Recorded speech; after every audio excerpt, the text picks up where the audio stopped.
Guys नमस्ते सबैजनालाई। आज म फेरि पनि है केही दिनको अन्तरालपछि तपाईहरुमाझ फेरि उपस्थित भएको छु। हेर्नु न हाम्रो यो म आज छोरीहरुको घर जाँदैछु कि दिदीको छोरीहरुको घरमा चाहिँ मेरो दिदीको छोरीहरु चाहिँ उ यो पारीको गाउँमा चाहिँ हेर्नु है हजुरहरु देख्न सक्नुहुन्छ।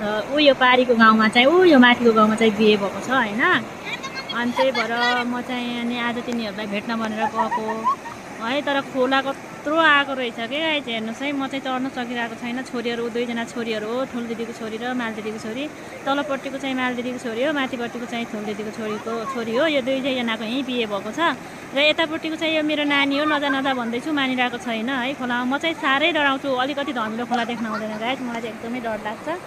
यसरी आइरहेको छ तर पानी सानी परेको छैन हेर्नुस् है।